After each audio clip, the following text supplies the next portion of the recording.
es dominio del ciudadano privado. Sí, señores, les vamos a explicar cómo es. Hay más de 100,000 personas con redes solares en Puerto Rico. Más de 100,000 hogares, mejor. Eso quiere decir que 1 de cada 13 hogares ya tiene placas solares. Y lo que falta, oiga, critica y resalta Metro que ASEM pagará triple a los gerenciales para cubrir la huelga y que los servicios de la huelga los proveerán contratistas de afuera. Es palo si boga y palo si no boga. El gobernador responsabiliza a tribunales por la masacre de Yauco y comienza en la prensa y en el gobierno la guerra de las culpas. Sí, señores, el gobierno falló, la justicia falló. Este señor que perpetró esta masacre hoy tenía un récord expediente largo y tendido de violencia doméstica y lo dejaron ir como pajarito sin meterle una fianza como corresponde. ¿Dónde falló el sistema? Eso pasa cada vez que hay un feminicidio de esta naturaleza y todo el mundo empieza a echar culpas en vez de dar soluciones. Hoy tenemos a Juan José Díaz y a Peter Miller analizando estas noticias en la mirilla, hoy 25 de enero del año 24. Todo eso y mucho más aquí por Noti1. Buenas tardes, bienvenidos a esta nueva edición de la mirilla. Fue un día horrible como amaneció hoy, con asesinatos por doquier, masacre, donde una familia, un individuo llegó allí que había estado casado con la esposa, la fémina, ultimó a balazos a 3 personas, incluyendo a su pareja. Es el 4º feminicidio, se dio otro también en la mañana, 5, y por primera vez en 2 años pican al frente, antes de terminar el mes de enero, 2 asesinatos. Y esto es algo, nuevamente, que si no se ataja los primeros días o los primeros 45 o 60 días, se desenfrena completamente. Esos son los ciclos del crimen en Puerto Rico. Y tenemos que empezar con las declaraciones del gobernador, que en gran medida tiene razón y en otra medida no tiene razón.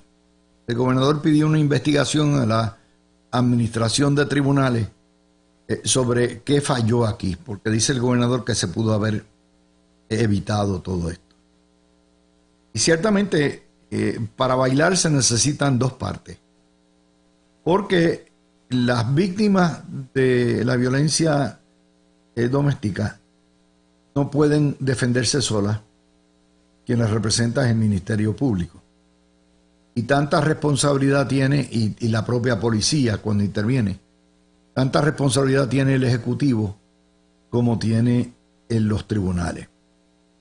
Los que determinan fianza, los que determinan sentencias y todo eso. Yo creo que lo primero que debemos hacer es alejarnos del juego de las culpas. Porque ya esta película la hemos visto tantas y tantas y tantas veces que los tribunales tienden a defender a sus jueces, fiscalía tiende a defender justicia a sus fiscales, a final de cuentas habla mucho, bla, bla, bla, bla, y por supuesto quien gana en eso es la prensa, que le encanta el juego de las culpas. Este es el país de las culpas. Nadie asume responsabilidad y encima de eso nadie ofrece soluciones. El gobernador fue secretario de Justicia, él sabe lo que hay aquí. La exgobernadora Wanda Vázquez también emitió comentarios diciendo esto es increíble. Yo le voy a recomendar a todo el mundo que lejos de empezar la guerra del ventilador, a ver quién embarra aquí, que convoquen, y invito a la jueza presidenta a hacerlo y al Supremo, a una reunión de de esas extraordinarias que hacen de justicia, donde se reúnan tribunales, el presidente de la Asociación de la Judicatura, el secretario de Justicia y su división de Fiscalía encargada de delitos de acoso y de agresión de género, la legislatura, Cámara y Senado, parte de sus comisiones, y que se encierren en un cuarto. Y en vez de estar echando baba, que miren, no solamente este caso es una repetición de lo que hemos venido viendo desde hace siglos, aquí donde fallan. Aquí, por supuesto, hay una propensidad también de parte de los jueces que son educados en escuelas llamadas liberales, facultades, donde lo principal no es la víctima, sino los derechos del acusado y el ay bendito, y entonces vienen y espetan una fianza bien bajita. Yo creo que tenemos que coger el toro por los cuernos. Y esta mañana comentaban los muchachos de Pelota Dura la necesidad de encauzar. Si ya tenemos el récord de antecedentes penales de un agresor, tan pronto llegue como reincidente, ya se debe legislar para automáticamente exigir que la fianza sea no exorbitante, pero razonablemente alta. $250,000 de billetes, $500,000 de billetes. ¿Por qué? Que primero, el meterlos presos ya de por sí es un disuasivo antes que lo juzguen. Y en segundo lugar, lo van a pensar.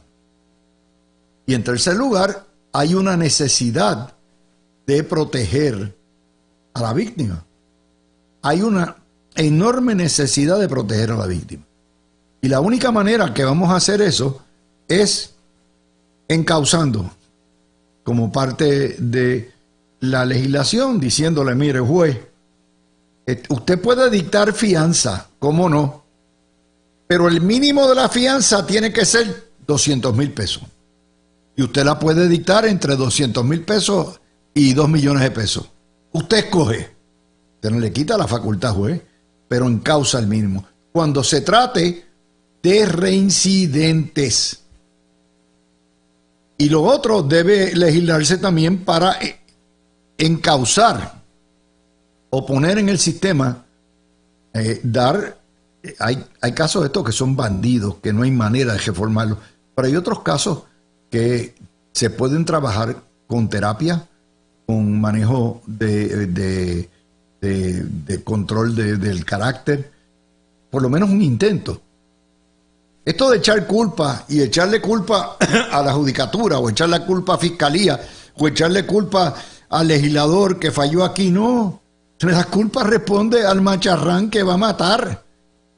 Y por lo tanto, el castigo tiene que ir sobre el macharrán y hay que proteger de la sociedad el que es un abusador consuetudinario. Eso no se hace pidiendo investigaciones que nunca terminan o pidiendo que la OAT se investigue ella misma para proteger a sus jueces o la Asociación de la Judicatura, o pidiendo que se investigue el rol del fiscal o de la fiscal porque falló o porque no insistió o porque no apeló. No. Este tipo de cosas requiere una cumbre seria, a puerta cerrada, para que tengan la honestidad de decirse lo que quieran decirse, pero que salgan con una serie de recomendaciones legislativas que se comprometa la legislatura a aprobar rápidamente y el gobernador a aprobar rápidamente y por supuesto la OAT y la juez presidente a implantar. Yo estoy seguro que la juez Oronoz y los miembros, los 8 jueces del Supremo, es en el interés de ellos de que esto se arregle. No puedo pensar que haya división partidista sobre esto. Y es sencillamente decir, vamos a reunirnos, vamos a rompernos la cabeza aquí entre todos, viendo qué podemos hacer y qué no podemos hacer. Así que esa es la primera nota que tengo para ustedes hoy. La segunda nota tiene que ver con la huelga de los empleados del centro médico. La UGT ayer rechazaron la propuesta de convenio colectivo, donde el gobierno le ofrece bonos. El gobierno es mucha gente, no existe el gobierno. Es la Junta de Control Fiscal que le dice a ASEM qué ofrecer y qué no ofrecer. Y ellos quieren un aumento de $2,000 por empleado por mes. Vamos a entender algo. El sujeto y el predicado de todo gobierno es el ciudadano de a pie, y más en una isla donde la mitad de la población es pobre y donde el 60 o el 70% necesita en algún momento dado ir al centro médico, particularmente en casos de trauma. Eso es lo primero. No nos olvidemos quién es la víctima en todo esto. El paciente, el pobre. Y es a esos que tenemos que proteger. En segundo lugar, me parece que se cae de la mata desde hace siglos que como cuestión de necesidad hay que aumentar sustancialmente los salarios del centro médico. En eso yo creo que todos podemos ponernos de acuerdo. Esas enfermeras, esos tecnólogos, esos conserjes, esa gente que trabaja allí deja el pellejo todos los días del Señor. Y siendo el sector salubrista una de las necesidades básicas y esenciales en que requiere, ¿verdad?, atención para atender nuestra comunidad pobre, no podemos dejar afuera de los aumentos salariales significativos a los empleados del centro médico. No hay duda de que se lo merecen. No $2,000 necesariamente, pero recuerden, mientras más se les regatea, más gente se nos va a ir. Y mientras más salubristas se nos vayan, menos servicios vamos a tener. De manera que esto es un juego de balances. Nunca olvidándonos que quien tenemos que proteger es al paciente. Y una huelga toma de rehén al paciente, porque no hay servicios de radiología, de lavandería, lo que son las cirugías electivas, se suspenden las clínicas externas, el banco de sangre tan importante, la cámara hiperbárica, la lavandería, la farmacia, todo eso. Quien se fastidia es el que está allí o el que tiene que ir a atención médica. La Junta de Control Fiscal es la responsable de esto. Ayer decíamos que entre los municipios se puede recaudar con todas esas fiestas y fracacheras que hacen, usted le quita y se pueden salvar 50 millones anuales y ponerlos en otro lado. Y ayer discutíamos también que una nota de Noticel, que los gastos de los municipios en fiestas, fracachelas y festivales están al garete, porque la Junta entiende que no son gobierno y que no tienen que amarrarse la correa, a pesar de que más de 50 municipios están quebrados. Entonces, gastando. Hay un montón de cosas que se pueden hacer para ahorrar. De hecho, se habla de que el gobierno tiene superávit y que tienen un fondo de reserva y todo eso. Pues saquen de ahí 100 millones en un presupuesto consolidado de 27 mil millones en nada. 100 millones, pero póngale que no sean 100 millones, pónganle que sean 50. Caramba, a los maestros les dieron un aumento de ¿cuánto fue? De 1,000 y pico de pesos o 2,000 pesos. Y han dado a todo el mundo. Bueno, pues no podemos desatender esto. Sin embargo, la Unión tampoco me puede dejar en el gareteado a todos los pacientes. Entonces, como son las cosas en este paisito, la prensa juega el juego de mamá Melchora. Si me lo pones grito, si me lo sacas lloro. Esencialmente. Y me refiero, por supuesto, a los aumentos del convenio colectivo. Si hay huelga, si no hay huelga, me tienes que dar aumento y me tienes que dar los servicios full. Y si hay huelga, también me los tienes que proveer. Pero eso sí, Metro saca hoy una historia que valió $1 millón. Metro nos dice esencialmente que, están pagando triple a los gerenciales para que se vayan allí, acuartelen y estén los días que tienen que estar y se le paga triple. Bueno, y si no se le da el incentivo al gerencial pagándole triple, ¿quién diablos va a cuidar los pacientes? ¿Quién va a lavar la ropa de cama? ¿Quién va a atender la farmacia? Solamente adentro, porque nadie va a cruzar línea de piquete. Pero aparte de eso, tratan de equiparar el gasto extraordinario triple de pagar por el tiempo que dure la huelga con los 100 millones o 50 millones que se están pidiendo. No llega ni cerca, no es ni una gotita, pero eso es parte del juego. ¿Por qué? Porque la prensa puertorriqueña, al igual que muchos políticos, se le olvidó que el sujeto y el predicado sigue siendo el contribuyente y el paciente y nunca las uniones. Yo siempre les he dicho a ustedes, somos esclavos de las uniones, de los sindicatos públicos. Y entonces usted oye todos estos comentarios y siempre son a favor de los sindicatos. Nadie defiende al ciudadano de a pie, nadie defiende al empleado privado, nadie defiende al sector privado, porque siempre es esa teoría populista colectivista donde lo principal es el condenado gobierno, los sindicatos públicos, las uniones públicas, y todos trabajamos para ellos y todos tenemos que doblar el lomo por ellos.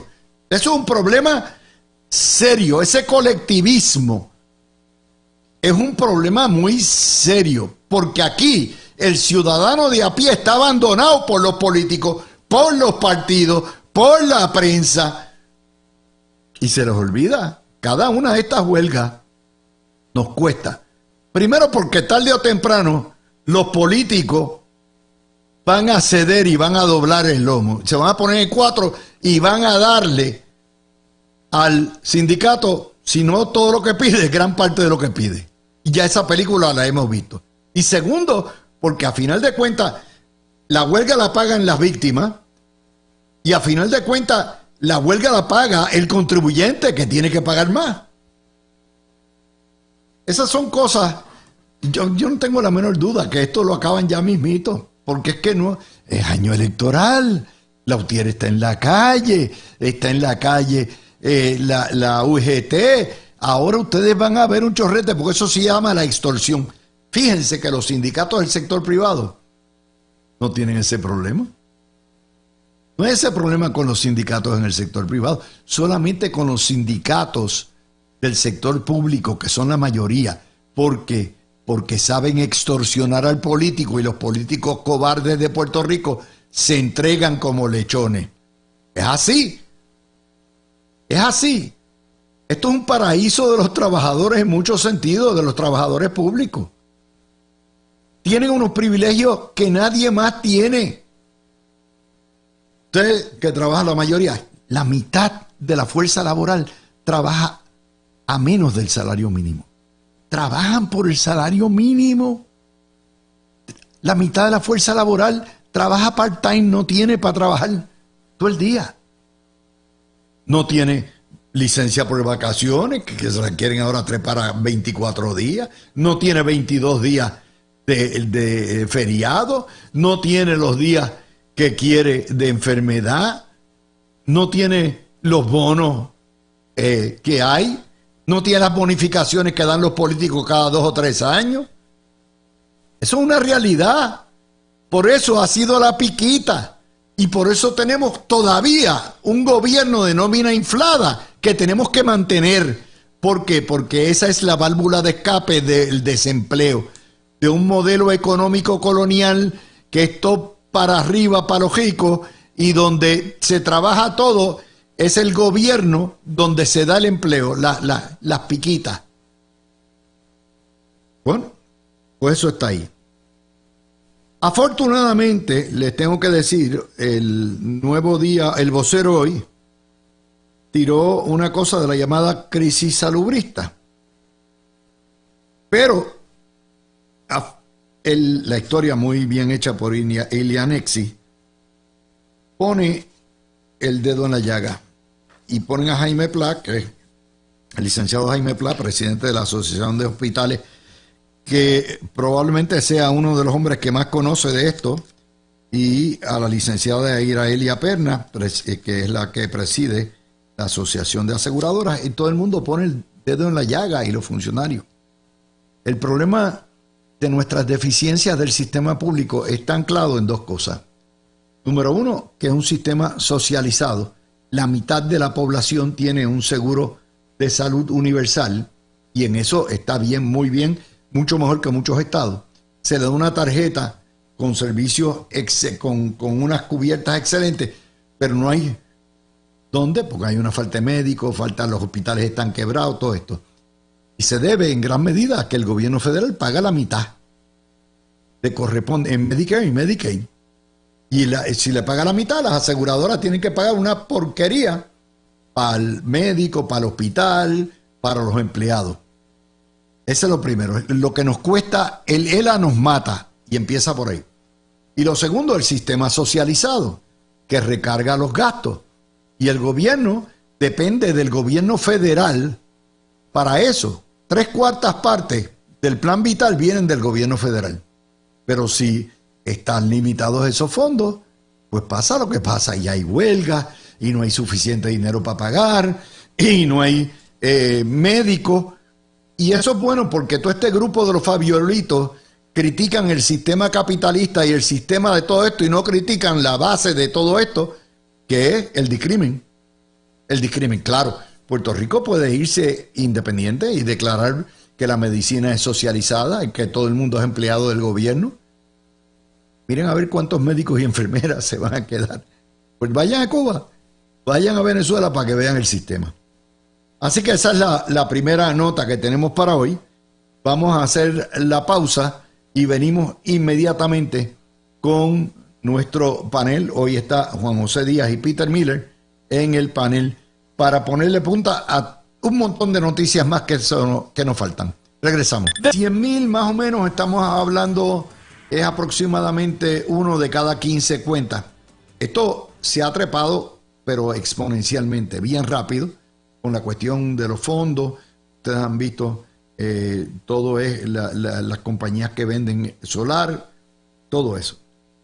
La historia detrás de la historia es que el principal privatizador de servicios públicos en Puerto Rico no es el gobierno, es el ciudadano de a pie, es usted, son ustedes. Y usted dice, ¿cómo?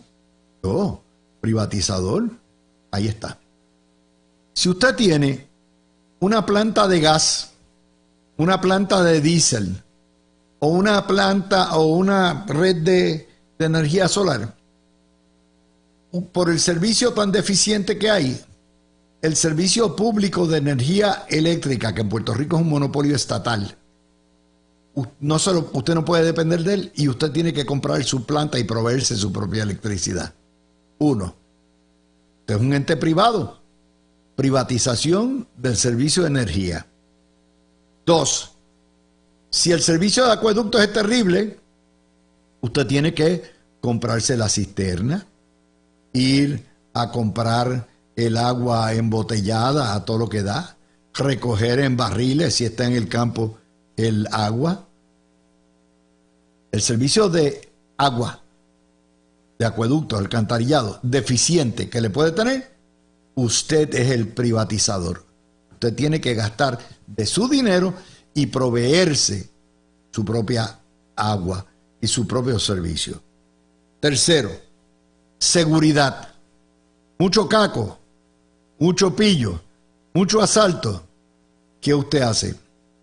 Usted paga a través de su mantenimiento, ¿verdad? En su urbanización cerrada, una cuota que en 60% es una cuota de seguridad. Encima de eso, usted tiene que poner reja, tiene que poner alarma, tiene que poner cámara. Usted se provee su propia seguridad. La seguridad pública que le debe dar la policía y el Estado, usted la ha privatizado.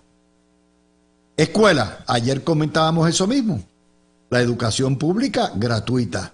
Sí, la educación pública gratuita, pero es tan deficiente que usted, padre de clase media, tiene que enviar sus niños a la escuela privada, pagar $1,000 por muchacho por año, por semestre.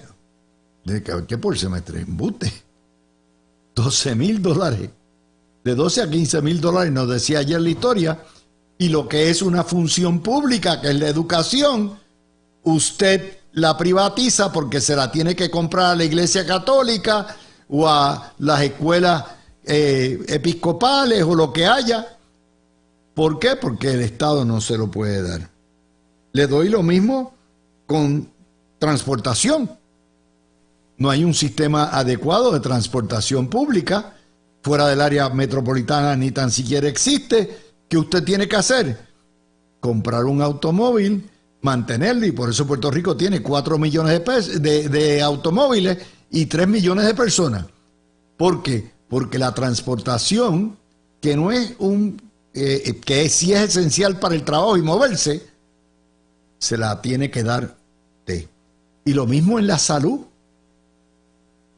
Hay mucha gente que no coge la tarjeta del gobierno porque no tiene las coberturas ni tiene lo que hay, y usted se la tiene que dar.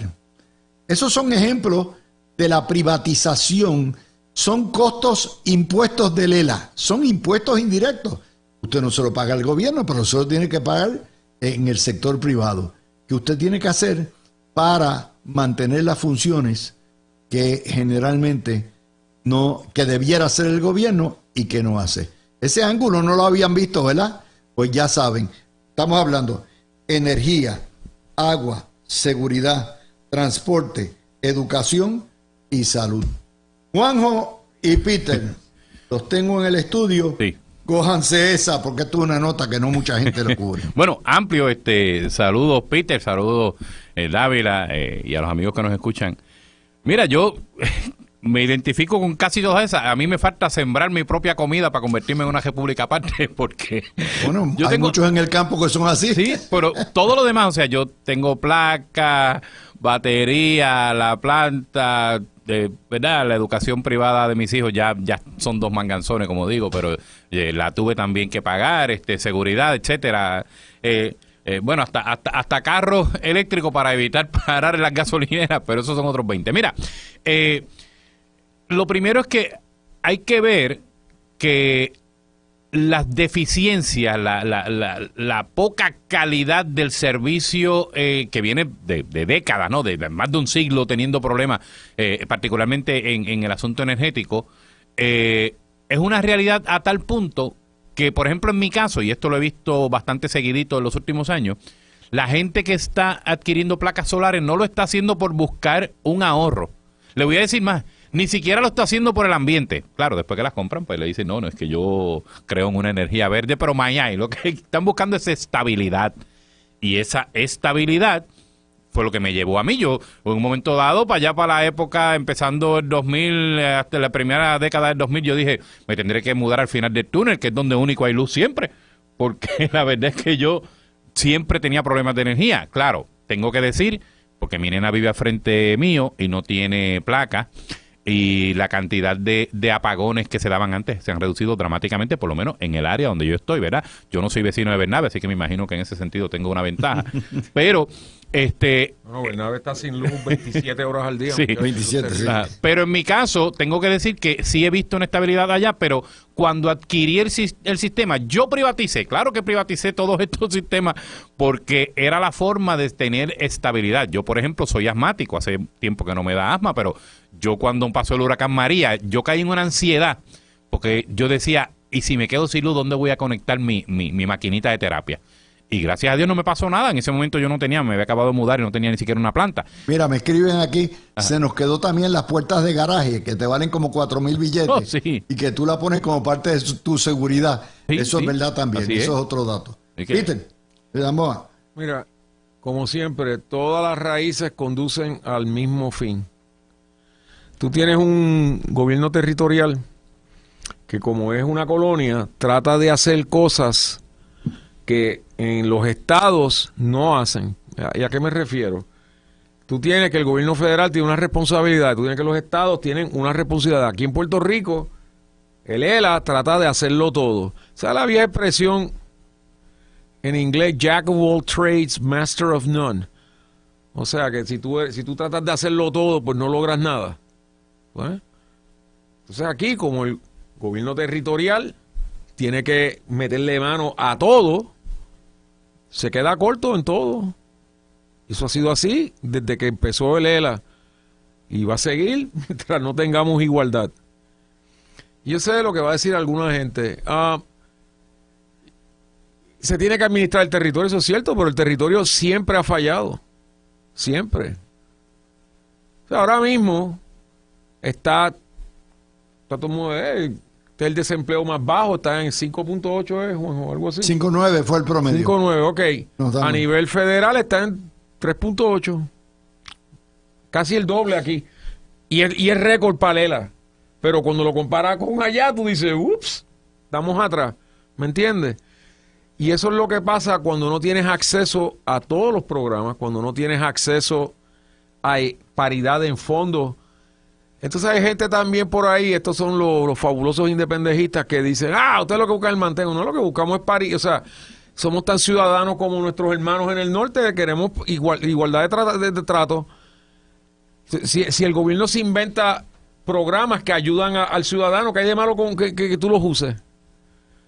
¿Verdad? Ahora estamos con esta crisis ahí creada en el centro médico, pero estamos hablando de un sitio que este año tuvieron... Ya mismo vamos a entrar en Sí, eso. pero parte del problema es que si tú tienes que ir a mendigar o a pedir, mira, dame esta cantidad de fondos cuando los estados se los dan automáticamente, eso le da el respiro al gobierno de saber, me va a tocar tanto, yo puedo planificar a base de ese tanto. Eso no lo pueden hacer aquí porque aquí todos los años vamos a ver cuánto nos dan. Sí. ¿Me entiendes? Y eso va en cascada. Que ha habido mala administración. Bueno, también tiene que el ELA es un petri dish de pobreza. Si tiene el 40% de la... Es una fábrica de pobreza, Una fábrica. de miseria. Entonces, Pero los estados que han tenido mala administración, como quiera, están mejor que nosotros. Mira qué interesante. porque tienen equidad, tienen paridad en fondos. Aquí el gobierno tiene que bregar con una población que es exponencialmente más grande en términos de pobreza y tiene que bregar con esas necesidades. Pero el ángulo que le estamos dando es un ángulo que no te sacan en la prensa ni te discute nadie. O sea, la privatización empieza por casa. De hecho, la privatización más grande es cuando tú tienes que coger un avión, coger todos tus bártulos, coger toda tu familia y irte para Estados Unidos porque el gobierno aquí no te provee ni la calidad de vida ni los servicios que tú necesitas y tienes que privadamente pagar el pasaje, pagar la mudanza, buscar empleo para hacer lo que el gobierno en Puerto Rico Porque aquí no te se pudo creó una cultura del gobierno paternalista. ¿Cuántas veces tú no has oído estos psiquitraques en los canales de televisión diciendo al final, esperemos que las agencias pertinentes tomen cartas en esta tragedia? Yo oigo eso, las pocas veces que los veo, siempre sale alguien diciendo otras palabras. Tú sabes, si te quieres ir por la sociedad cuando tú no eres responsable de nada porque eres víctima de todo, pues si todo el mundo es una víctima, nadie es responsable de nada, de repente te encuentras que hay problemas por todos lados porque no hay nadie responsable, ¿me entiendes? Y eso el es parte de gobierno esa es cosa paternalista. el gobierno que no puede hacer nada es el que Claro, porque tú le está, exiges porque que está el te haga asunto algo. político también, ¿no? De que si es del gobierno, es de la patria, ¿no? Es nuestro. O sea, porque el privado es el enemigo. Y entonces, si está bajo el control del gobierno, pues es nuestro, ¿verdad? Ese feeling de que es una cuestión de patriótica poder tener energía eléctrica que sea del Estado, acueducto del Estado, el aeropuerto del Estado. Bueno, pero en estado crítico. Pero tú sabes la cosa más interesante, que tú ves a los independentistas, por ejemplo, María de Lourdes sale, en un Puerto Rico independiente podríamos hacer tratados económicos con otros países. ¿Y que acaso no Estados Unidos no hace eso ahora mismo? ¿De qué tú estás hablando? Pero mejor todavía, ¿dónde están todos esos comerciantes que supuestamente les va a ir mucho mejor del lado privado? Cuando todo lo que ellos hablan es... O sea, por eso que me encanta Bernabe, mano. Me encanta, porque Bernabe en X... O sea, yo uso Facebook para mis amistades y mi familia, uso X para asuntos políticos. Yo lo que veo es a Bernabe tirándote la cátedra comunista clásica de más gobierno en todos lados, el gobierno tiene que controlarlo todo porque tú no puedes confiar en la empresa privada y todo eso. Entonces después te dicen, vamos a ayudar a la empresa privada, nacionalizándolos, me imagino. Pero entonces tienes viviéndolo de día a día el resultado. Me contesta esa llamada, es importante. Sí, ya lo sé. Tienes el resultado. No se han enterado que estamos a las 5. Están llamando como si fueran las 8 de la mañana, que yo tampoco puedo porque estoy en radio. Pero mira qué cosa más interesante. Aquí hemos tenido gobiernos que son de corte socialdemócrata, porque, o sea, Muñoz Marín venía de la escuela de Rexford Guy Togwell y de FDR y de toda esa gente de la década de los 30 que eran todos socialistoides. Hemos tenido solamente 2 gobernadores republicanos. Y entonces, ¿de qué se queja todo el mundo? De que el gobierno es inepto, es incompetente y no sirve. Las carreteras no sirven, las escuelas públicas no sirven, la energía no te sirve. ¿Cuál es la solución de los de la Mogolla? Más gobierno. O sea, esto sería chistosísimo si no es que fuera una tragedia. O sea, la misma gente que... lo que pasa es que tienes a los que no deben ser administrando. Cuando lleguemos nosotros, los que nos autoescogemos en cuartos oscuros. ¿Te recuerdas que el lunes estábamos hablando del tipo ese del Sierra Club? Voy a ser candidato. Pero espérate, usted no tiene un proceso de primaria o algo así. No, este es el candidato, punto. Ya escogido, está. Punto. Bueno, pero no, sí, esa es la gente que quiere que le dé todo el poder del gobierno. Les quería dar ese ángulo porque nadie ve eso, nadie te suma. De hecho, no es únicamente privatización, son impuestos indirectos. O sea, es un impuesto. El gobierno no te puede dar el servicio, pues tú tienes que pagarlo aparte y lo tienes que pagar al sector privado. O sea, supuestamente el gobierno te dé el servicio, pero no. Es un impuesto, o sea, la recarga de contribuciones directas e indirectas del puertorriqueño sobre el 50% de su salario. Aparte de que tenemos los salarios más paupérrimos. Alguien decía, todo el mundo merece un aumento de salario. Sí, en Puerto Rico, requete merece un aumento de salario. ¿No te has dado cuenta que todo el que dice eso típicamente jamás ha manejado una nómina? Sí, Juan. No, y el sistema de por sí, o sea, yo doy un servicio con mi kiosco, me quitan el 10% de contribuciones, luego le pago, por decir, vamos a poner un ejemplo, que tuviera Peter, le pago a él y le tengo que gestar el 10% de lo que le pago a él, pero él le pagó al que le hizo el patio y le gesta el 10% también. Y cuando vienes a ver los 100 pesitos que facturaste la primera vez, al final del día el gobierno se te queda con 70, 80%, y el efecto cascada que llamaban antes, la verdad es que es un efecto clavada realmente. Pero mira... Exactamente. Pero eso está bueno. Pero la verdad es que, volvemos, o sea, como hay este juego constante de que si es nuestro, por decirlo de alguna manera, si es del gobierno, pues es ese amor a la patria, al amor a lo que es nuestro, y el privatizador viene, porque el problema de aquí es que te hablan del privatizador como si todos vinieran de afuera también, porque hay mucho privatizador que también es de aquí, son consorcios inclusive con boricuas, y si no son boricuas, por lo menos ciudadanos americanos, de los que somos parte, ¿no? Pero es esa constante, entonces lo combinan no solo con el hecho de querer mantener un control sobre los servicios, las utilidades, nuestras empresas, sino con también querer controlar, regular todo. O sea, quiere que el gobierno me diga a cuánto yo puedo vender mis productos, a quién se los puedo vender, o sea, en qué horario puedo operar, o sea, todo. O sea, es una constante encerrona. O sea, porque volvemos, es que yo soy tan y tan bruto, para los independentistas yo soy tan y tan bruto, que ellos tienen que manejar el Estado y desde el Estado decirme qué puedo hacer y qué no, y cómo. y a quién contratar y cómo contratarlo y todo esto. Sí. Sí, eso es parte de lo que hay. Bueno, a mí me ahorita gustaría vamos a ver bregar con la huelga. A mí me gustaría ver uno de ellos, por lo menos uno, que fuera un empresario exitoso que dijera, mira, esta es la que hay. No, lo que tiene siempre son gente que o son parte de la cultura política de Puerto Rico, como los del PIB, que han vivido de los contratos que se reparten entre ellos y su séquito, o gente como Bernabe, que ha vivido toda la vida en el sector público, porque él es profesor de la universidad. O sea, pero lo que nunca ve es alguien que diga, mira, yo tengo 10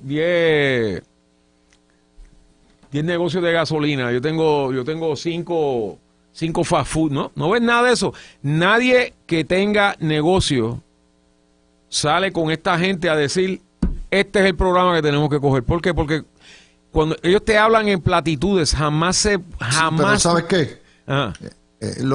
Esos negocios de esas empresas apoyan indirectamente a Pero es que esa es la contradicción toda aquí. esa retórica populista, o sea, sí, que es una retórica populista empujada, llevada, promovida, mercadeada por los medios de comunicación, y esos que son las víctimas supuestamente, Peter, son los mecenas de Qué eso. bueno que lo trae, ¿sabes por qué? Porque mira, yo recuerdo cuando Fortuño, con lo de la Ley 7, yo vi montones de personas que son de la empresa privada que estaban molestos porque votaron empleados públicos. Estuvieron 20 años diciendo que había que reducir la cantidad de empleados públicos, algunos hasta yendo más lejos y denigrándolo, que no, ¿verdad? Hay empleados, hay de todo, hay buenos y hay malos.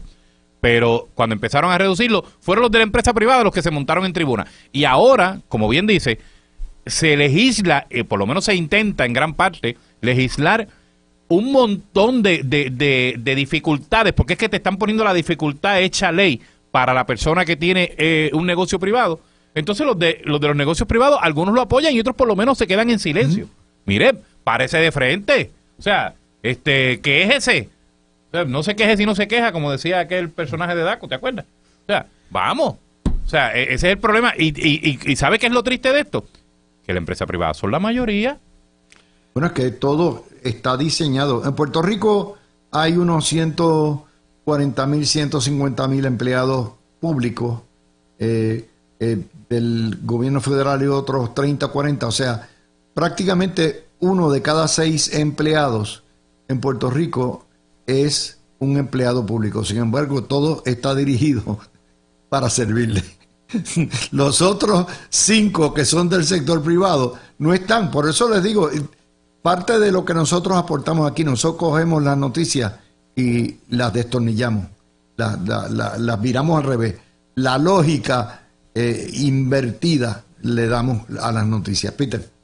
Es que mira, parte del problema es cuando tienes las corporaciones públicas, o sea, ¿cuál fue el gran problema de energía eléctrica? Que la cultura, porque no importaba si llegaba un popular o si llegaba un popular, entonces la energía eléctrica como que No había ni huelga, ni nada. era como un fósil, ¿verdad? No hacían nada, pero era claro cuando tú ves energía eléctrica, que energía eléctrica existía, la cultura de esos empleados, no sé que sean personas malas, pero existían para ellos. O sea, tenían una actitud de que estamos aquí y esto es de nosotros y esto es para nosotros y por nosotros. Y entonces, ya vimos el resultado, ¿verdad? Una unión en particular, porque siempre digo, Energía Eléctrica tenía varias uniones, pero la más feroz era la que la prensa resaltaba. Fue lo mismo con la Telefónica. Todavía son la autoridad, sus abogados y todo eso son la autoridad máxima. Pero mira, de a hecho, ellos estamos ya a 2 o 3 pasos de que la UTIEL simplemente sea una especie de anacronismo histórico. Igual, lamentablemente, pues yo viví la década de los 90 aquí y me recuerdo de cómo la prensa, de la misma manera que idolatran a Figueroa Jaramillo, idolatraban a los líderes de la PRTC de aquel momento. ¿Te recuerdas? Sí. Esos eran los líderes de la nación puertorriqueña. Era así. ¿Y cuál fue el resultado al final del día? Bueno, pues que se privatizó. Y mira dónde estamos hoy. Les Tú tienes traigo opciones. otro detalle. Fíjense qué cosa interesante. Crece el empleo, ¿verdad? Básicamente 124,000 empleos nuevos. Y bajo, el más bajo en la historia, el desempleo. Pero lo que más creció fueron los empleos donde más aumentos del salario mínimo hubo. La construcción y la manufactura. Donde subieron los salarios más altos. ¿Qué quiere decir?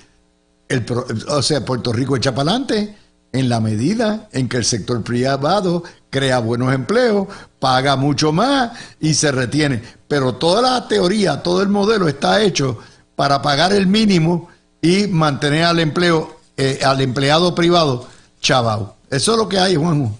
Sí, sí, y bueno, y hacía sentido, ¿no? Nos estuvieron metiendo miedo por mucho tiempo de que si aumentaban el salario mínimo, olvídate que esto iba a haber un colapso. Y no solamente no colapsó, sino que yo estoy viendo, y yo tengo mis negocios privados, y estoy viendo que lo que se está pagando en muchos de comercios que antes se veían como de poca paga, es unos cuantos pesos por encima del salario mínimo por hora. La construcción, Peter, está en 15, ¿verdad? La construcción y más también. Por eso, entonces, obviamente, vamos, son muchas las razones por las que uno decide elegir una carrera o un trabajo en particular. Pero yo traigo siempre el ejemplo de las personas que se mudan, por ejemplo, para Florida, que es donde más boricuas se han ido en los últimos años, que no tienen los mismos beneficios marginales que tienen aquí. O sea, no por ley, ¿verdad? La empresa que se los quiera dar, fantástico. Pero te demuestra que se están yendo para allá. Hay muchas razones, pero cuando se trata del asunto laboral, el asunto del salario tiene un peso bien grande, aun si no tienen la misma cantidad de días feriados, los días libres, los días por enfermedad. 12 días, de hecho, Florida no tiene ni tan siquiera un mínimo.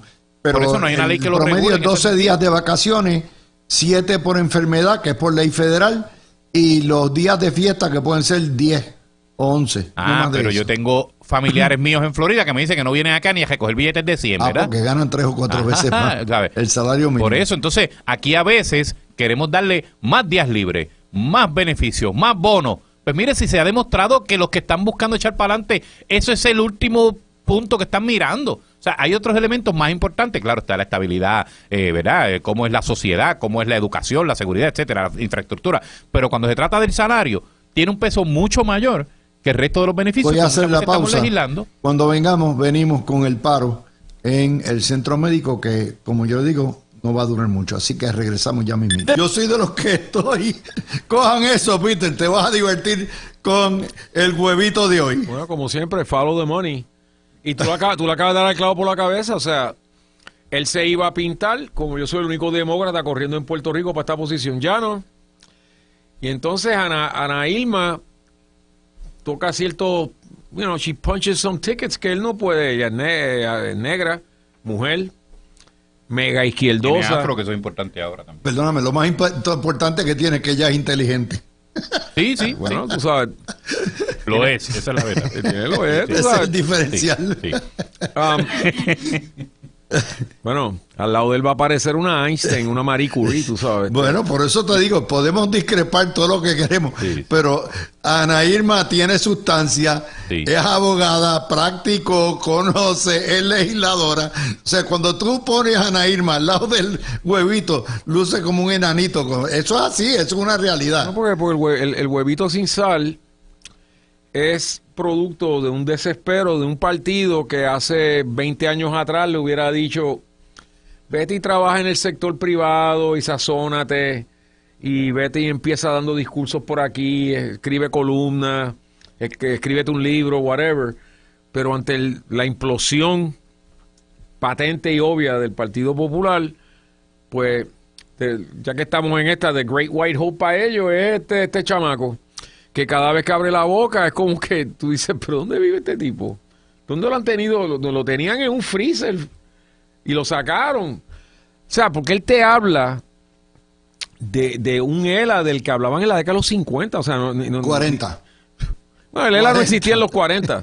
Sí, pero perdóname, si tú buscas los grandes debates de lo que era la asociación y todo eso, ya estaba desde entonces. Muñoz está desde los 40 y estaba todos esos líderes que eran independentistas y después se convirtieron en populares, estaban, bueno, tan es así, Peter, que la ley 600 se había radicado de antemano, del 49, ya eso estaba planchado. Bueno, eso es así. El punto es que si ahora él cree que ella le va a cerrar un grifo que le iba a dar dinero, pues por eso que está tan histeriquito. Pero hay algo más fundamental, que es que esta es la primera elección que el sector, o sea, desde el 48 no se veía a ese sector tener tanto apoyo. En aquel momento lo que parecía era... ¿Qué sector? La mogolla, los independentistas. Ah, y los independentistas, está, exacto. O sea, sí, en el no, 48, no me poca digas gente en sabe lo esto, popular. el partido número 2 en Puerto Rico no era el Partido Estadista Republicano. De hecho, el Partido Estadista Republicano casi estuvo a punto de desaparecer. Sacaron 13% en el 48, ¿ok? El Partido Independentista sacó 22% en aquel momento. Así que tienes ahora mismo, si mi bola mágica me dice que el Partido Popular está a punto de implotar, no tienen poder de convocatoria, etcétera, y su única esperanza es un chamaco que tú cuando lo oyes hablar, tú dices, a este no le dieron suficientes timeouts. Bueno, déjame darte, Juanjo, yo creo que aquí hay un error, una novatada estratégica. El huevito parte de la premisa que su principal rival va a ser la candidata del MBC y no ni Elmer Román ni Willy Villafañe. Big mistake. Porque no solamente estás elevando de categoría a Ana Irma, sino que encima de eso estás diciéndole a tu gente, le estás diciendo a los independentistas, mira, le tiene miedo a Ana Irma. Yo creo que es un error terrible. Sí, mira, el huevito, como ustedes saben, yo digo que es un huevo de dinosaurio, ¿verdad? Porque es un tipo que por fuera se ve lo más joven y por dentro está, mire, viejo y pico. Me parece que es un error, pero creo que está motivado porque ellos tienen tanto miedo a quedar tercero que él está jugando para el segundo lugar, de verdad. Yo creo que él se cree que va a ganar, está bien, lo entiendo, porque él habla con un ego extraordinario. Pero creo que en el tiene fondo... la misma demagogia del abuelo, o sea, el abuelo era igual de demagogo. Y la verdad es que, mira, si pasa lo que yo creo que va a pasar, que William Villafañe va a ser el próximo comisionado residente y no hay, ¿verdad? Los demás ninguno le va a llegar. Pues entonces él está jugando para el segundo lugar porque aunque pierda, pues podría ser el único líder que le quede al Partido Popular y por ahí, depende si su performance, pero si llega a quedar pegadito con Ana Irma o llega a perder con ella, queda muerto por la pechuga. Esa es la verdad. Así que yo creo que en el fondo gran parte de la motivación que tiene es esa, porque está en survival mode. Pero también tengo que decir que él lleva un tiempo opinando por todo como si fuera relevante. O sea, yo... Sí, un todólogo. Sí, es sí, un todólogo. Él es un experto, un erudito en todo. Mira, será un erudito, pero erudito sí, no es. Y mira, escuchar la opinión del huevito es como abrir una Coca-Cola y que te salga un viaje, que te ganaste un viaje para la Olimpiada de 2012. ¿Tú sabes? No sirve para nada. O sea, ¿qué jallo? O sea, totalmente irrelevante, totalmente fuera de lugar, a nadie le importa. Pero él, oye, Quiquito renunció. Y allá mandó él un comunicado reconociendo que Quiquito tal cosa. Y después mandó otro diciendo, que el gobernador ha permitido que... O sea, buscando como el burrito de Shrek que seguía, pregúntame, así anda. Anda. Oye, Peter, hay otra cosa. Esto te demuestra la enajenación del Partido Popular.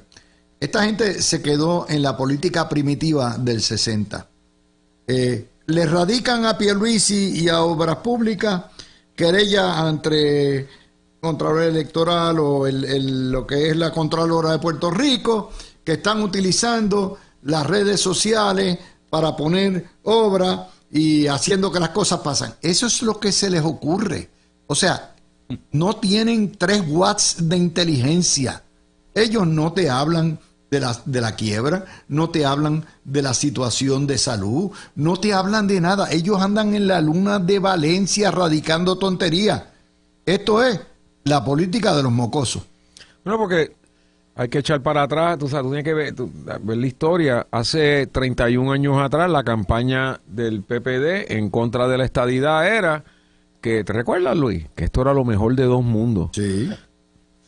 Celeste Benítez, El progreso que se ve. Celeste Benítez, que descanse en paz, se inventó una campaña bien astuta donde te metían miedo con los taxes de Estados Unidos. Pero el punto era... Después de meterle par de escopetazos a la foto de Homero, ¿verdad? Pero aquello fue para correr... Sí, el Partido Demócrata. Pero el punto es que tenías una situación ahí donde ellos creían que verdaderamente tenían autonomía fiscal. Creían... Lo mejor de dos mundos. Lo mejor de dos mundos.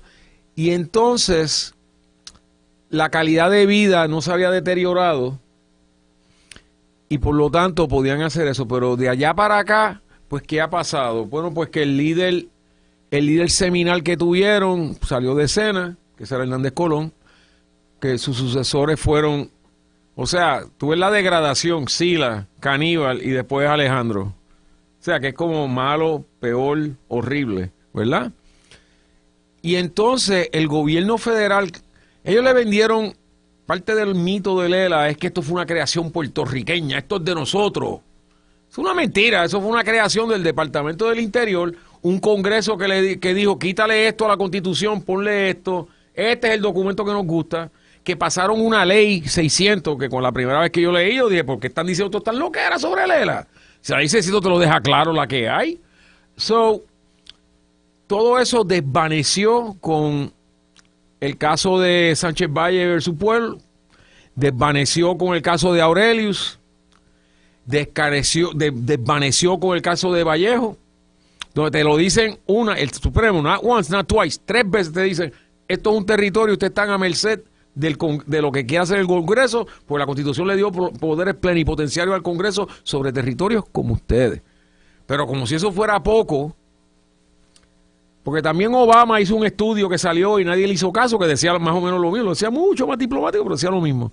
Pero entonces, como Alejandro, el famoso Me Vale, que dicho sea de paso, el Me Vale era lo que decían las compañías que te hacen las auditorías para ranquearte los bonos. Pero cuando él dijo, no le voy a pagar a los bonistas, ¿te recuerdas de Network? Se puso a chaval con las fuerzas elementales de la naturaleza. Y entonces ya vemos el resultado. Ahora, nominaron ahí a un tipo ahí, un puertorriqueño que ha vivido toda la vida por el Estado, que es un... Pero ahora tiene 5 y posiblemente 6 personas no electas tomando decisiones o sea, sin preguntarle a nadie. O sea, ¿cómo tú vas a defender eso si eres el Partido Popular? ¿En qué tú crees? Bueno, en el caso del huevito, él simplemente hace como que la Junta no existe y dice, volveremos a tener autonomía fiscal. Nunca la tuviste. O sea, no tienes, si las cosas que tú defendías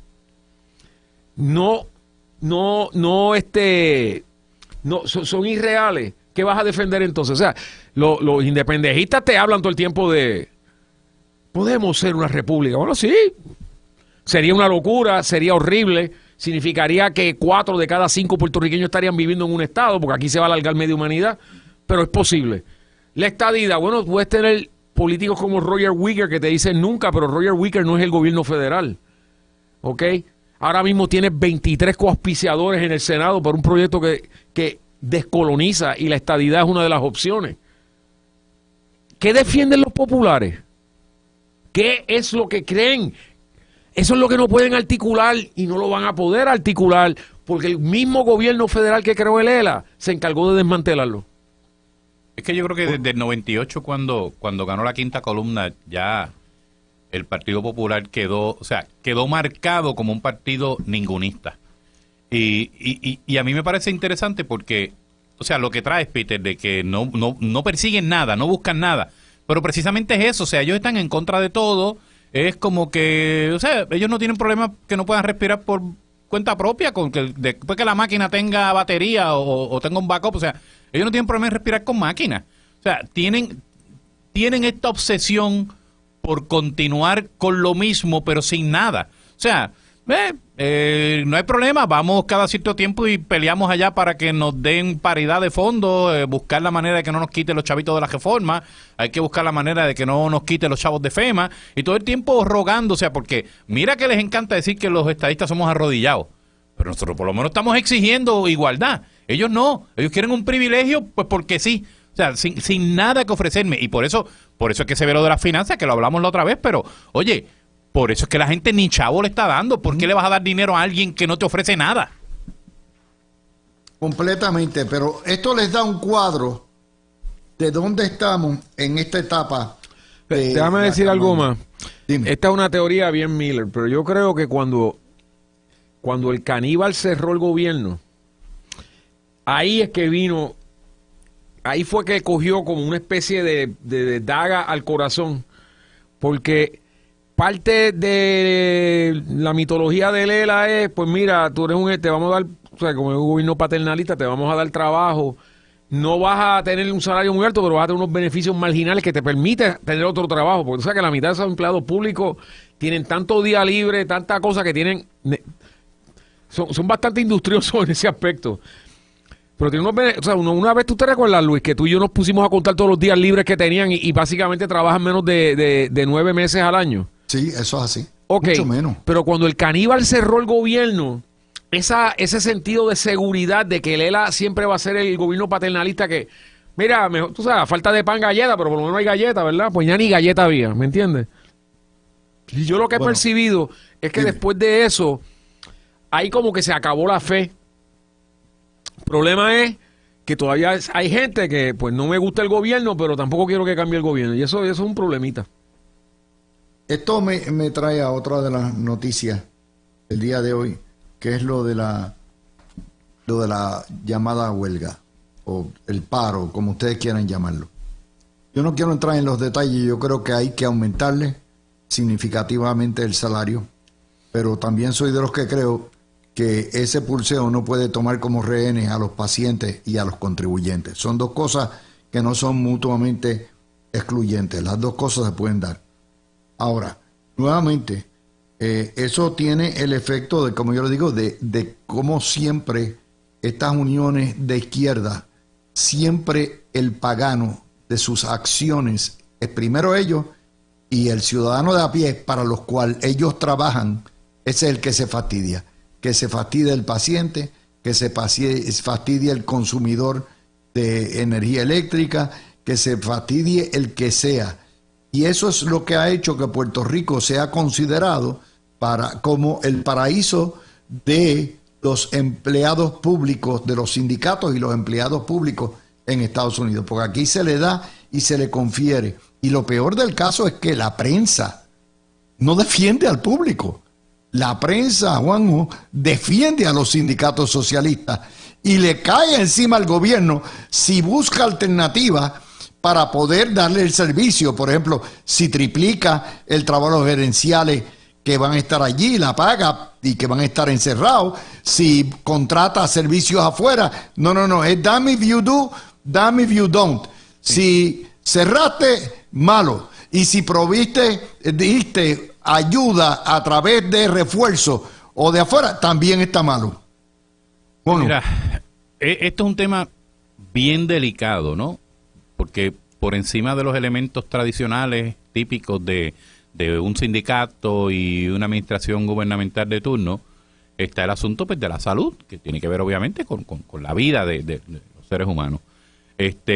Lamentablemente, ustedes saben que cuando hay un gobierno del PNP, pues también esto aumenta. Cuando están los populares tenemos, ¿verdad? Cuando están los PNP tienen a Tito Kayak y cuando están los populares tienen a Tito Callao. O sea, siempre es así. Y esta gente, pues cuando estamos en un cuatrienio bajo el PNP, lamentablemente, no digo la matrícula, pero el liderato aprovecha porque también enganchan el asunto ideológico dentro de sus reclamos. ¿Son válidos los reclamos? Sí, son válidos. Nadie puede tapar el cielo con la mano. Yo creo que el gobernador lo ha reconocido así. Pero también tenemos que entender varias cosas. Primero, que no tenemos una máquina de hacer dinero. Segundo, que tenemos una junta de supervisión fiscal que nos controla qué podemos dar y a quién y cuánto.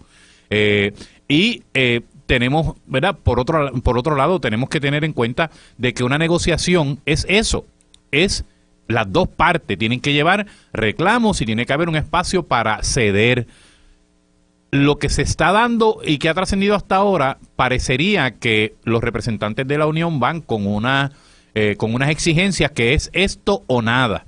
O sea, y vamos, eso no es una negociación, eso ya es una imposición. Creo que sí, que recordamos, ahorita trajeron el caso de la Telefónica, lo trajo Peter, y en aquel entonces yo recuerdo cuando también peleaban por la gente que se mantenía operando allí de los gerenciales, y se formaban los piquetes y todo esto, y Renan Soto andaba con un celular de Centennial en aquella ocasión y se le formó un bochinche por eso, tanto defender celulares Telefónica, pero son otros 20. Pero, o sea, estamos hablando de un asunto delicado y el gobierno tiene que tomar todas las medidas para que no se afecte el servicio. Volvemos, esto no es un sesco, esto no es que tú fuiste y no había nadie para hacerte un traspaso, estamos hablando de vidas, estamos hablando de la salud. Y yo creo que tienen que sentarse no meramente a negociar, tienen que ser sensatos. Y yo creo, mira, si solamente la protesta con un paro es lo que le da beneficio, pues entonces ¿para qué rayos pasan el resto del año dando vueltas allí con cartelones, en rueda? Pues si eso no tiene ningún efecto, pues entonces no lo vuelvan a hacer. Ahora, si usted entiende que esas protestas, esos piquetes que hacen de piquete a las 12, piquete para que goce, tienen efecto, pues hágase el piquete, mira, túrnese. Si yo he visto en otros sindicatos que han dicho, mira, pues trabajan ustedes en un turno, nosotros vamos a hacer el piquete. Si total, la prensa te va a recoger como quiera. La presión mediática ya la pudiste establecer. Yo creo que en este punto no hay necesidad de irse a un paro, como lo están decretando. Bueno, ya lo decretaron. Definitivamente, yo creo, como les digo, estos paros están hechos en año electoral, ya estamos acostumbrados a esto. Llevamos 30 años de esta vaina, desde Pedro Joselló. Uniones que se tiran a la calle para extorsionar a los políticos, doblarle los brazos, toman de rehenes a los consumidores o a los pacientes y finalmente el político cede porque la alternativa, el costo electoral sería demasiado. ¿Por qué? Porque la prensa le va a echar la culpa, como ya estamos viendo en Metro, al gobierno. El gobierno es el malo que no da los aumentos. El gobierno es el malo que busca sustitutos y les paga triple. El gobierno es el malo porque contrata servicios privados. La culpa siempre es del gobierno y este sainete, este teatrillo de feria, de huelga tras huelga tras huelga, en año electoral, ha acabado con Puerto Rico. Peter. Mira, hace 70 años atrás, la escritora Ayn Rand escribió un libro que se llama Atlas Shrugged, que si tú lo lees, parece que estás viviendo en ella estaba viviendo en el Puerto Rico de hoy día. Y es que ella era rusa, ella emigró a Estados Unidos para salir corriendo de Stalin. Y ella te pinta pues una sociedad como la que estamos viviendo, donde las uniones tienen un poder salvaje y todo lo que siempre están haciendo es pidiendo más y más y más y más y más y más y más. Yo lo que no sé aquí, y me excuso por mi ignorancia, si tienen un convenio colectivo que esté vigente, porque si está vigente, se supone que vayan con un interdicto al tribunal y a Cángana, se supone que un juez responsable, diga, ustedes tienen un contrato, fuápiti y regresen. Eso es aparte de si tienen salarios buenos o no. Si tienes un contrato, tienes un contrato, cúmplelo. Yo creo que está, bueno, acuérdate una cosa, todo esto se provoca porque la Junta de Control Fiscal hace semanas pidió que se dejara sin efecto ese convenio. ¿Ok? O sea, el origen de todo esto es la Junta de Control Fiscal. Bueno, pues tiene que ir al tribunal y decirle me voy a usar la palabrería comunista. El poder metropolitano ha dicho que ese contrato no se tiene que cumplir porque es muy opresivo y es demasiado de bueno. Y la juez Taylor Swain va a decir, bueno, ustedes tienen el poder de hacer ese tipo de cosas. Te recuerdo nuevamente a nuestra audiencia que pues, el Estado Libre Asociado está en un procedimiento, me voy a poner aún más abogado, sui generis, es único en su clase porque la ley promesa fue hecha, aunque es para todos los territorios, o sea, le aplica a las Vírgenes, a Guam, a Samoa, está verdaderamente hecha para Puerto Rico y tiene cláusulas que solamente le aplican a Puerto Rico. ¿Y qué pasa? Para no aburrirlo, un juez de quiebras puede cancelar contrato. Por eso que la Junta la semana pasada y leyes también. Bueno, en el caso de Puerto Rico, si la ley tiene un efecto detrimente fiscal, ellos tienen el poder de decir esa ley es como si no estuviera puesta.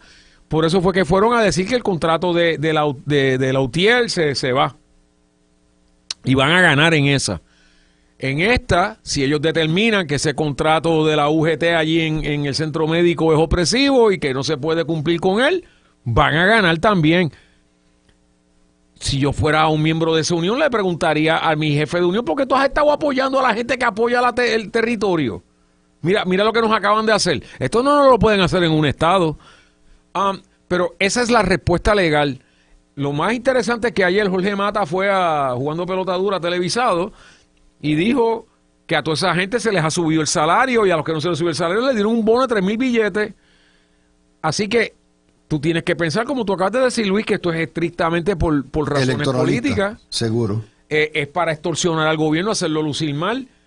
¿Dónde lo hacen? En el único, by the way, aquí hay otra cosita con eso, que es que a menos que se haya modernizado algo, el único centro de trauma que hay en todo el Caribe que esté aceptado por los federales es el centro médico. ¿Saben lo que eso significa? Que si a alguien de la delegación diplomática en Sudamérica le pasa una crisis médica y tienen que montarlo en un avión, donde primero van a parar en el centro médico porque ahí lo pueden bregar. Así que esto tiene hasta un saborcito de seguridad nacional, porque esto puede afectar que federales que tengan que entrar por ahí para adentro a que los traten no puedan porque esta gente los está parando. Por último, si se recordarán, ya me tengo que ir. Bueno, pues el gran Demetrio Fernández le dijo a los doctores en el 96 que se podían ir a la huelga, le metieron una querella en la FTC y tuvieron que de $3 millones. Así que aquí hay muchas carreteras que puede coger el gobierno. Ahora, no importa la acción que tome el gobierno, la prensa los va a rostizar. Voy a hacer la pausa, mis amigos, para ir al cuarto segmento. Y cuando vengamos vamos a hablar de el pedido que hace el gobernador para que la OAT investigue la cuestión de esta masacre del año.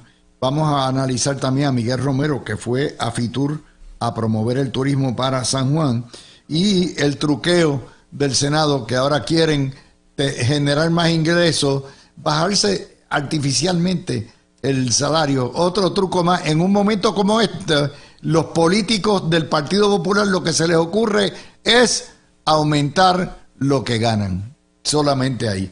Vamos a regresar. Abogado que termina siendo juez para darle el beneficio de la duda y el ay bendito al criminal. Siempre ha pasado aquí, así.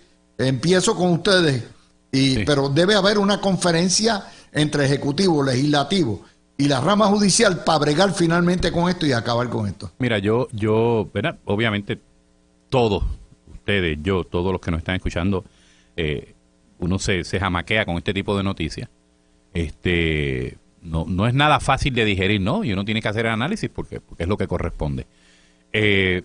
Mira, yo he visto algunos casos en los últimos años que si son altamente discutidos a nivel mediático, los jueces funcionan de una manera y cuando no son mediáticos, pues funcionan de otra. Y me preocupa porque la opinión pública y el populismo está teniendo un efecto en muchas decisiones judiciales y lo vemos todos los días. Ahora, por otra parte, los jueces, claro, tienen unos criterios, pero también hay unas guías. Ustedes son abogados, yo no. Pero tienen unas guías a base de lo que le permite la ley. La ley le dice, mira, bajo estos casos, estas circunstancias, usted puede otorgar una fianza desde aquí hasta allá, puede de este tipo de sentencia. O sea, no es que el juez dijo, fíjate, hoy tengo ganas de... O sea, tiene desde aquí hasta allá para funcionar. Me corrigen si estoy equivocado, ¿no? Porque de ahí yo no soy abogado. Ahora, siempre que pasa algo, algún crimen en Puerto Rico, la gente empieza a preguntar en qué falló el gobierno. Y preguntan desde el Ejecutivo y en este caso el Poder Judicial. Y sí, cada quien tiene que responder y cada quien tiene que... Pero se le quita de pronto el enfoque, la acusación, el cuestionamiento al criminal.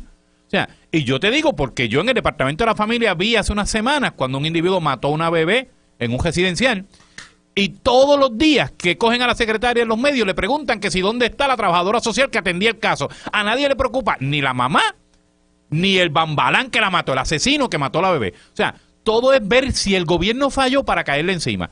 Ahora, ¿qué hay que revisar? Claro que hay que revisar, pero aquí se ha tratado por muchas ocasiones de poner una salvaguardia, unas medidas para que por lo menos haya una fianza, no tanto quitarle todo el tiempo, ¿verdad?, el derecho a la fianza, pero porque eso ya sabemos que perdimos los referendos, pero por lo menos que pudiéramos ser más fuertes en eso. Y siempre cuando llega la hora de la discusión pública empieza el populismo y entonces de momento la víctima ya pasó a un segundo plano y entonces el agresor, el bambalán, es el que se apodera de todos los derechos. Peter, habla tú porque yo... Peter. Bueno, Peter es abogado, what no es he criminalista said. como yo, pero... Pero mira, vamos a poner responsabilidad. Número uno, el HDP que cometió esta barbarie es el responsable. ¿Quieren más responsables? Bueno, estamos nosotros los electores que ya un par de veces han presentado proyectos para enmendar la Constitución, para quitar el derecho absoluto a la fianza. Y la misma gente que está chillando ahora, buscando cortarle la cabeza al juez o la jueza, son los primeros que salen a decir, oh, esto es peligrosísimo, el gobierno puede abusar de esto. Y digo, ¿cómo que el gobierno? Sí, tienes toda la razón. ¿Ok? Así que con eso también. hemos rechazado esto. Entonces... La prensa que hoy protesta es la prensa que evitó que se sacaran, que se eliminara la fianza en este tipo de cosas. O sea, yo me recuerdo que yo vi un simposio, y los voy a mencionar con nombre y apellido, esto hace años atrás, y era entre Ernesto Chiesa, Antonio García, Tony de Tiger García Padilla y Carlos Díaz Olivo. Y primero García Padilla dijo que el proyecto para quitar la fianza, que tenía deficiencias en la ley orgánica, bla, bla, bla. Después vino Díaz Olivo y dijo que había que tener cuidado porque eso era sujeto a que se abusara. Entonces le tocó a Chiesa, y Chiesa, que tiene un PhD en filosofía y lógica, aparte de ser abogado, les dijo, bueno, si el asunto es que la ley puede ser abusada, pues entonces no aprueben ninguna ley porque toda ley es sujeta a ser abusado por un gobierno abusador. Segundo, si la ley orgánica tiene deficiencia, pues enmiéndala. ¿Tú me entiendes? O sea, a ese nivel era el debate de, van a ser abusadores. Y ahora... Fueron dos veces, fueron dos veces. referéndums. Entonces, ¿qué pasa? Que se echó lo de la fianza. ¿Qué pasa? ¿Para qué es la fianza? La fianza es para garantizar la presencia del acusado, que en ese momento, les quiero recordar, que todavía le cobija una presunción de inocencia, claro, ¿verdad? O sea, y este señor tenía un récord de violencia doméstica, no tenía un récord de ser asesino, no tenía un récord de irse prófugo por ir para abajo, así que el tribunal, ante el hecho de que la fianza es para garantizar la presencia del HDP se encuentra de que está en la comunidad, que tiene lazos en la comunidad, que está en la comunidad todo el tiempo, que jamás se ha ido prófugo, así que por lo tanto... No constituye riesgo de fuga. Y que no tiene riesgo de fuga. Y repito que tiene una presunción de inocencia en ese momento. El Estado tiene que probar más allá de dudas razonables. Bueno, quizás un juez que tenga la herramienta de, mira, este tipo es violento y puede meterle 2 o 3 inquietazos, que era lo que tú podrías pensar en ese momento, a la mujer, etcétera. ¿Sabes algo? Ya tú te has ponchado demasiadas veces al bate, te voy a meter para... Claro, ahí yo quiero añadir, porque por lo menos de lo que he visto hasta ahora, él estuvo preso porque le quemó una casa y el carro a una... Ya está, seguro. Okay. Y después de eso, ahora, después que salió, tenía una ley 54 encima, o sea, era verdad, es uno de esos casos donde uno dice, caramba, pero comprendo, o sea, el problema es que una cosa es la percepción y otra cosa es lo que es, ¿verdad? O sea, la verdad es que no hay forma, porque a lo mejor el tipo tenía 20 casos, tú llevas un tipo que tiene 20 casos y a lo mejor le pones una fianza, es más, no le das ni fianza y llega lo más bien, o sea, tú no puedes anticipar lo que él va a hacer. No puedes poner por ley, por los reglamentos, no puedes ponerle una fianza abusiva. Si nuevamente... Bueno, eso depende, espérate, abusiva es relativo. Bueno. Yo puedo poner un mínimo de fianza, decirle al juez, puede poner entre $150,000 y $2 millones. Ya está. Que dentro de eso, ¿cuál es lo irrazonable? Oye, le está dando facultad al juez, le está dando una fianza, pero... Entonces, y lo voy a decir, el problema que tenemos, y estoy seguro que por ahí va a venir nuestra flamante y tremenda presidenta del Supremo a tirar a otro juez debajo de la guagua. A Mondongo. A Mondongo. O sea, el problema con esto es que sí ocurren actos como este que tú dices, Dios mío, pero ¿qué es esto? O sea, ¿cómo tú vas a hacer una cosa así? Y entonces, vamos a ir a guindar a todo el mundo ahora. Yo te digo algo, yo estoy bastante seguro. Y mira, y quizás ocurre 1 en 100 o quizás 2 en 100, pero van a haber hombres que van a estar durmiendo en la cárcel que no deberían estar durmiendo, claro, porque alguien decidió, los voy a chavar. Entonces va a haber otra gente que te dice, sí, pero no, si 98 malandrines están adentro, yo estoy dispuesto a vivir con ese ese mal género. Y hay algo que es importante y lo trajiste en gran parte. O sea, la fianza no es un castigo, no es parte de la pena. Y esto pensarán que me estoy dirigiendo meramente a los oyentes, ¿verdad?, regulares de nosotros. Le estoy hablando inclusive a periodistas, porque yo los leo a cada rato. Mira para allá, fulano que mató un perro. Espérate, estás hablando a periodistas, búscate crayola y a leer dibujo. Mira, aquel que mató un perro le echaron $1,000,000 de fianza. Estoy diciendo un número ahí a lo loco. Y aquel que mató a una señora le echaron 10,000. Bueno, es que la fianza no es parte de una pena, no es un castigo. La fianza es el mecanismo para garantizar que la persona comparezca nuevamente al tribunal, en las vistas y el seguimiento y todo. O sea, y si usted puede cometer un crimen el más atroz y el tribunal se le prueba que usted no va a ser un problema para regresar, pues el tribunal determina a lo mejor darle una fianza, pues que usted la puede pagar. O sea, pero no pueden estar con este juego, porque también eso pasa, el juego constante de cuánto fue que le echaron a uno y cuánto le echaron al otro, porque ya lo ven como que es culpable y hay que meterlo preso, claro, ¿verdad? Y no estoy hablando de este caso en específico, más en general, ¿no? Porque tenemos 2 temas más. Obviamente, otro de las... En el medio de todo esto, la legislatura se pone a bregar, a plantear, a discutir que si se bajan el salario para poder ganar por otro salario. O sea, esta gente tiene el cerebro en el duodeno. O sea, ¿cómo el Partido Popular se le ocurre en un momento como este estar planteando los salarios y lo que puede ganar o no puede ganar un legislador? Es una locura.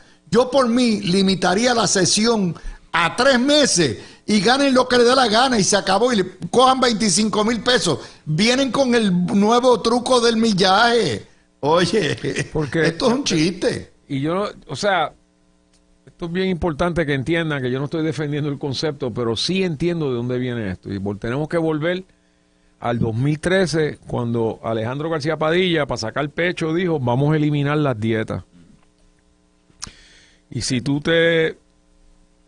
te das cuenta que ellos cogían como 40,000 billetes no tributables, eso era un recorte. Eso es lo importante, que son no tributables. Sí, por eso.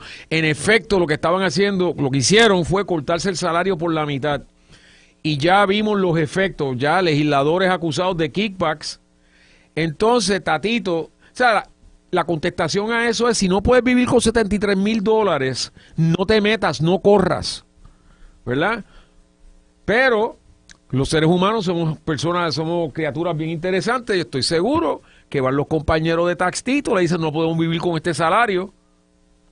73,000. Hay gente que vive con menos de la mitad de eso, pero estos tipos no pueden con eso. Van de Taxito a presionarlo, y como Taxito en la Cámara verdaderamente está tratando de, es básicamente como tratar de estar a cargo de un zoológico donde todos los animales están sueltos. Para él, tú sabes, darle ese canto de carne cruita a esa gente para que estén tranquilos y no los joroben, sale con esta idea loca que esto es nati muerto. ¿Me entiendes? Trató por primera vez, o sea, a todo lo de ellos, a los jueces, fracasó. Ahora viene con esta loquera. Pero yo sé dónde viene esto, y estos esquemas salen desde el momento que se tumbaron las dietas. Y mi contestación es, ok, vámonos con el legislador a tiempo parcial, pero después no chillen cuando el presidente de la Comisión de los Jurídicos aparezca, y esto va a ser Senado y Cámara, y ¿sabe por qué lo digo con certeza? Porque esto es lo que ocurría antes, cuando el presidente de la Comisión de los Jurídicos se aparezca en casos donde a ese juez o jueza esté a punto de vencerle el término. ¿Ok? ¿ok? Gente inteligente dice, no, mira, vamos a contratar al representante fulano, que este juez se vence en un par de meses. Tú vas a ver que ganamos el caso. Porque eso es lo que ocurría antes. O sea, vas a ver a legisladores, entonces, pues si los dejas trabajar, el que esté a cargo de taxes, de repente va a recibir un montón de chavos, va a estar bregando con bufetes de contabilidad, ese tipo de cosas. O sea, esto se va a ver por todos lados, después no se quejen. Mira, cuando llegó la primera vez, cuando ganó Rosselló en el 92, yo recuerdo que esta discusión se dio y recuerdo que Ángel Cintrón trabajó esa legislación, lo recuerdo, para crear lo del legislador a tiempo completo. Y yo, filosóficamente, o sea, yo creo en el legislador a tiempo completo, claro, y lo explico. Creo por lo mismo que dice Peter.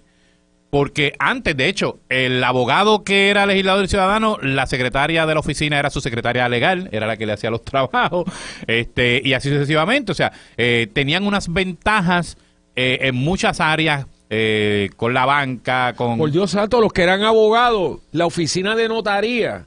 Era en el Capitolio. ¿No te recuerdas que a Rolo Silva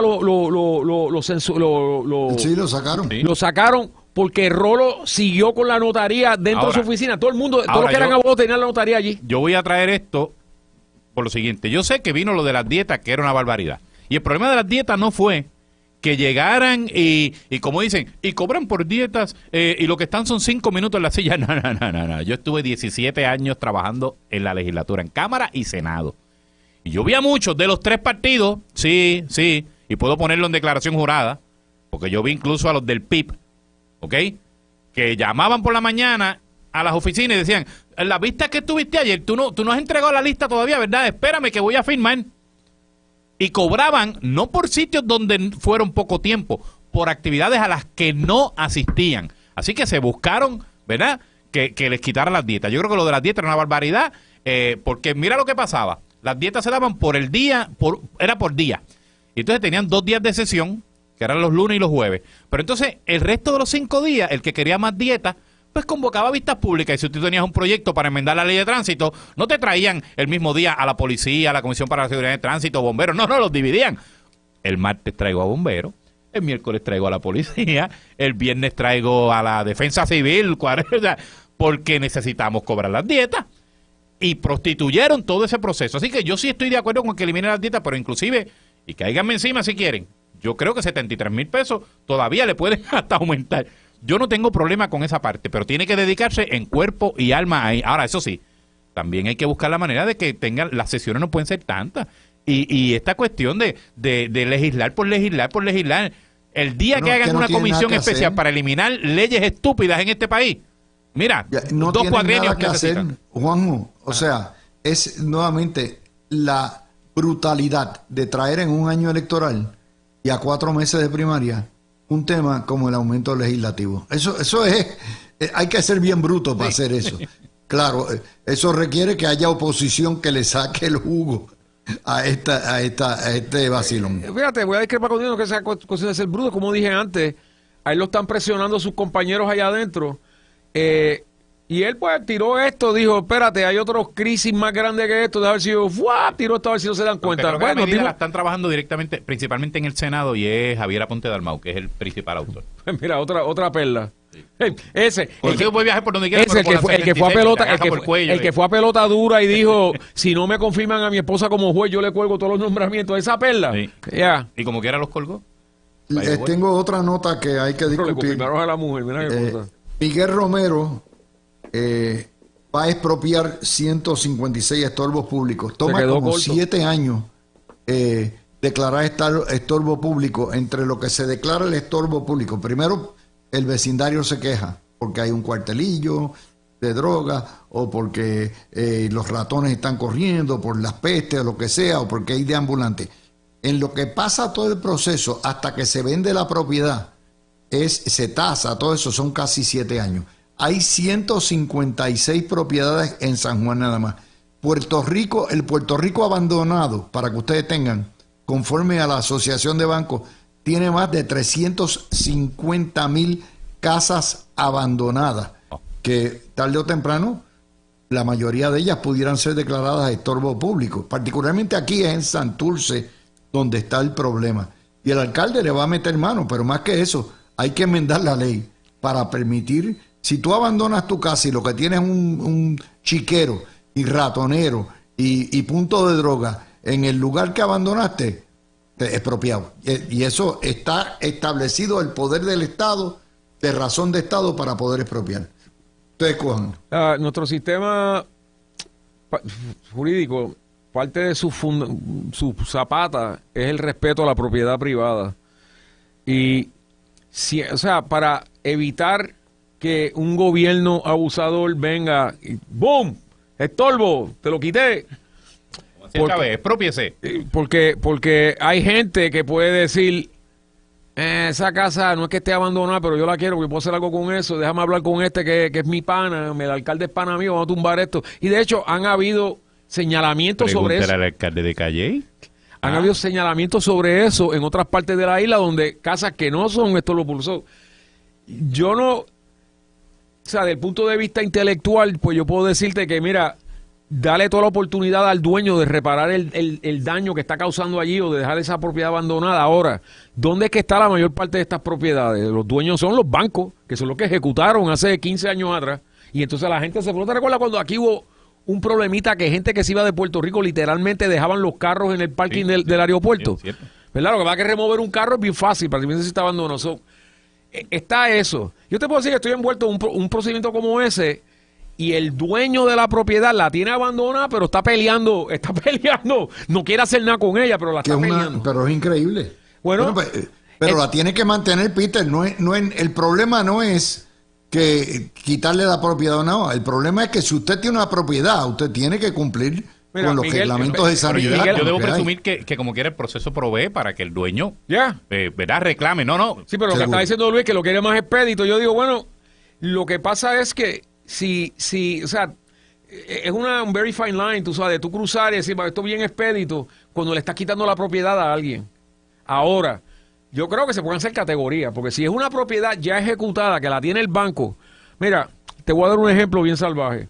En Las Cumbres hay un edificio de 20 pisos que está abandonado.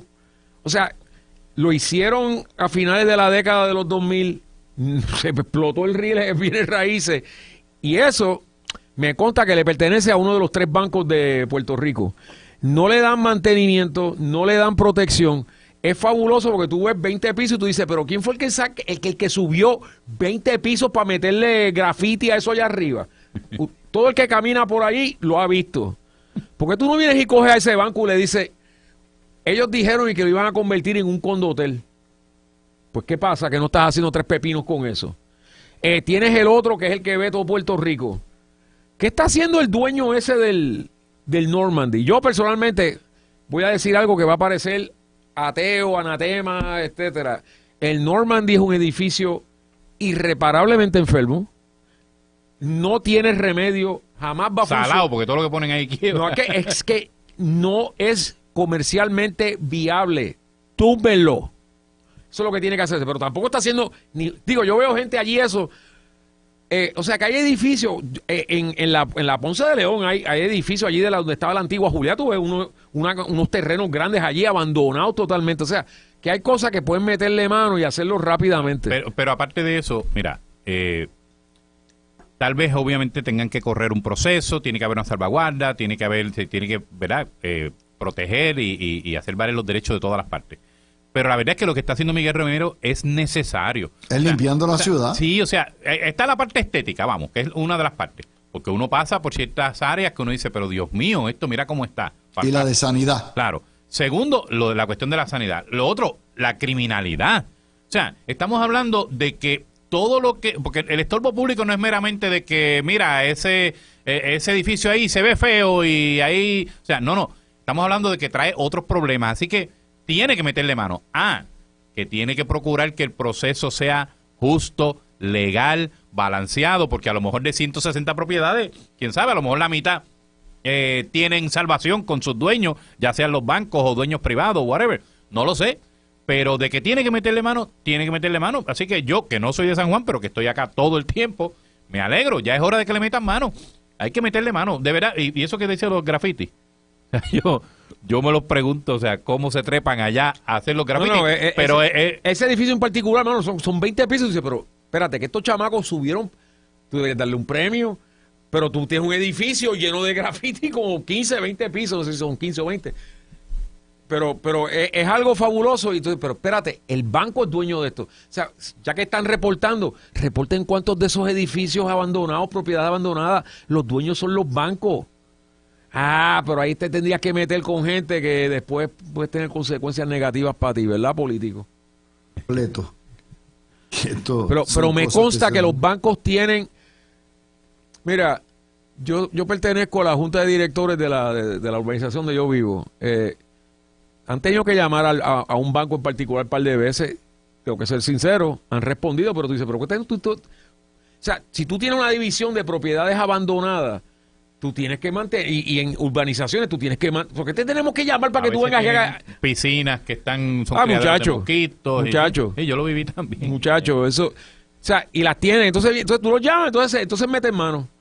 También hay que llamarlos para que paguen la mensualidad. Bueno, la cuestión es que hay que simplificar las leyes, darle poder a los alcaldes para poner estas casas en circulación. Como les digo, 350,000 casas es un delirio en un lugar donde se necesitan hogares accesibles para todo el mundo.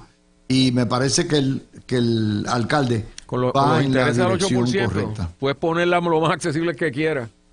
Peter y Juanjo, gracias a los dos por estar con nosotros en el día de hoy y con ustedes, mis amigos que nos escuchan todos los días. Gracias por estar de 5 a 7 con nosotros. Hey Luis, antes de irme, quiero darle las gracias públicamente a Jim Harbaugh, tremendo coach, nos dio el National Championship, que le vaya bien con los Chargers. Y se fue para los Chargers, ya usted sabe. Mis amigos, gracias a todos ustedes. No se retiren, continúen en sintonía con Noti1.